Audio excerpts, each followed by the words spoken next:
Thanks so much for the time. Good afternoon, everyone. For those who don't know me, I'm Chris Palega. I'm a former member and past chair of the Committee on Family Support Services. And I'm actually still a member of my local S Advisory Council, and I also sit on the board of the Coalition for Self-Direction. But this afternoon, I'm here, like so many others across the state, as a parent. I'm one who knows firsthand that being a family caregiver comes with profound and ongoing physical, psychological, and financial stressors that are at times overwhelming. Something else I know is that despite these challenges, family or keeping loved ones with developmental disabilities safe and living at home play a critical role in maintaining the viability of our entire community. And I know that the billions of dollars in services we're providing without compensation every year is foundational to any chance we have of achieving a truly sustainable system of care. I know that Family Support Services is OPWDD's only program intended to support these heroic families, and at less than $50 million, it's just a tiny fraction of the funding under OPWDD's control.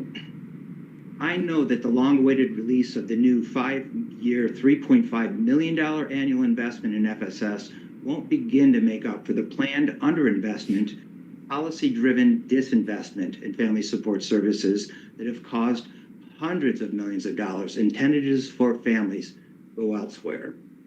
I know that FSS family reimbursement program providers across the state walked away from their contracts early, specifically because of additional burdens placed on them by OPWDD policies, and I know that families in need across the state have given up as well. I know that any progress I've seen for FSS in this very challenging environment has come from respectful but relentless advocacy that included Committee on FSS members and others speaking up during publicly accessible Committee on FSS meetings. What I don't know, in a world that talks about collaboration and community engagement as the key to meaningful progress, what I don't know is how moving the Committee on Family Support Services meeting behind closed doors will better help solve these and other challenges FSS is facing. And I don't know why this decision was also made behind closed doors, while most committee members were completely in the dark, with no chance to reach out for input to local advisory council members like me, or even engage in discussion amongst themselves.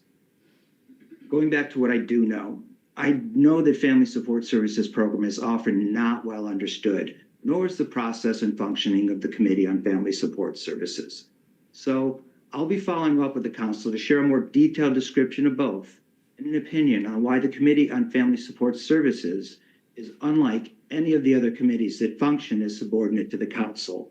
I'll greatly appreciate it being shared with all the members, and I'll be happy to meet with interested members of the council to provide even further detail. Thank you so much.